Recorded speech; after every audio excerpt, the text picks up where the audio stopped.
নমস্কার, সুভদ্রাদির কিচেনে সকলকে স্বাগত। আশা করি সকলে ভালো আছেন, সুস্থ আছেন।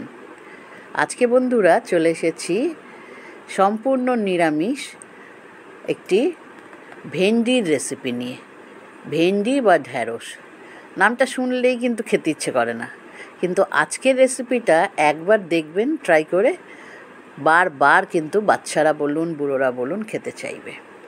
খুবই সুন্দর মালাই ভেন্ডি।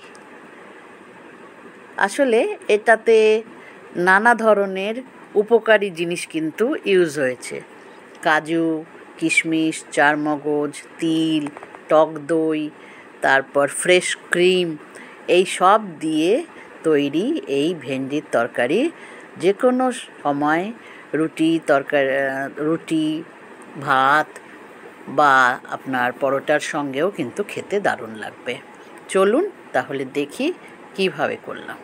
প্রথমেই তার জন্য আমি একটা মশলা বানিয়ে নিয়েছি। ওই যে বললাম 8-10টা কাজু নিয়েছি, চারমগজ নিয়েছি 1 চামচ, তিল নিয়েছি 1 চামচ, 8-10টা কিশমিশ নিয়েছি, সঙ্গে কিছুটা টমেটো, 2-3টে লালচে লালচে কাঁচা লঙ্কা, এই সব দিয়ে একটা পেস্ট বানিয়েছিলাম। কড়াইতে তেল দিয়েই একটা তেজপাতা ফোড়ন দিয়ে সামান্য 2-1 টুকরো গরম মশলার এলাচ লবঙ্গ দিয়ে এবারে দিয়ে দিলাম সেই মশলাটা বেশ টাইট মতোই বানানো হয়েছিল, তাই জন্য দিয়ে দিয়েছিলাম একটুখানি জল দিয়ে এবার কিন্তু কন্টিনিউয়াস নাড়ার মধ্যে রাখতে হবে। এদিকে ভেন্ডি আমি 300 গ্রাম মতো তাকে ভালো করে আগে ধুয়ে নিয়ে ডুমো ডুমো করে বেশ বড় বড় করে কেটে রেখেছি। ভেন্ডি সবসময় কাটার আগে কিন্তু ধুয়ে নেবেন, পরে ধোবেন না। দিয়ে দিলাম বেশ কিছুটা টক দই দিয়েও কন্টিনিউয়াস নাড়ছি। পরিমাণ মতো একটা আন্দাজ মতো নুন দিয়ে দিয়েছি, সামান্য একটুখানি লাল কাশ্মীরি লঙ্কা দিয়েছি, এতে কিন্তু হলুদ পড়বে না, একটা গোল্ডেন কালার হবে। দিয়ে দিয়েছি একটু শাহি গরম মশলা। এবারে দেব সেই মালাই বা ফ্রেশ ক্রিম, মোটামুটি 4-5 চামচ মতো। এটাই মূল উপাদান, বেশ বড় করেই পরিমাণ মতো দিতে হবে এবং গ্রেভিটা এর দ্বারা, আর এই যে কাজু কিশমিশ বেটেছি, চারমগজ, তিল, সেইটা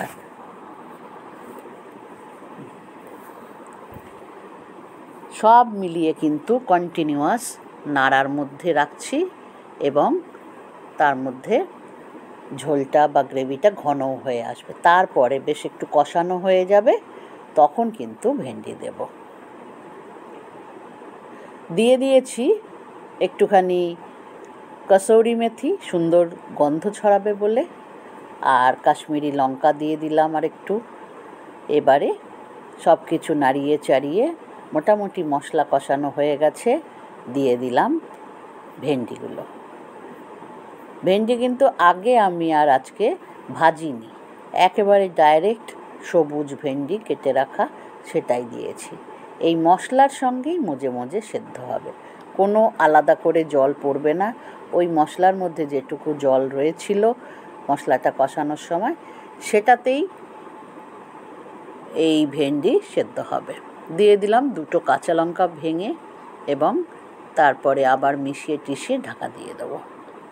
এবার অল্প আঁচে অনেকক্ষণ ধরে কিন্তু একটু সময় দিয়ে এটাকে নরম করতে দিতে হবে। মাঝে মাঝে একটু উল্টে দিতে হবে। আমি আরও একবার উল্টে দিয়েছি, কিন্তু তলায় ধরে আসার চেষ্টা করবে, যেহেতু সমস্ত জিনিসটাই একটু স্টিকি ধরনের। কাজু আছে এতে, সঙ্গে আপনার তিল, চারমগজ এগুলোও আছে, আর মালাই তো আছেই। নেড়ে চেড়ে আবার একটু ঢাকা দিয়ে দিলাম। দেখুন বেশ গায়ে মাখা একটা গ্রেভি হয়েছে।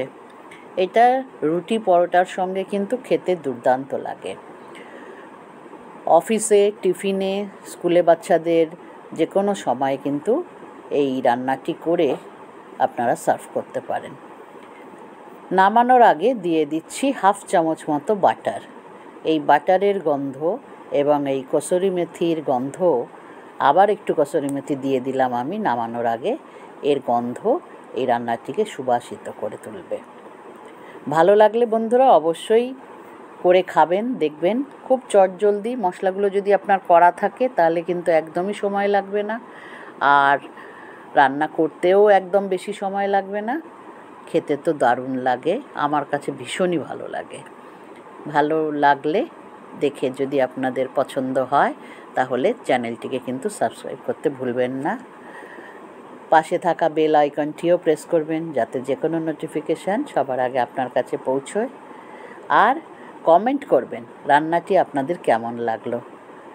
আপনারা কি এইভাবে ভেন্ডির সঙ্গে মালাই বা ফ্রেশ ক্রিম ইউজ করে এইভাবে রান্না করেন, নাকি এটা আমি আন্দাজে যা করলাম? খেতে কিন্তু দুর্দান্ত হয়েছিল। এটা আমার একটু এক্সপেরিমেন্টাল বলতে পারেন, কিন্তু সাকসেসফুল। ধন্যবাদ।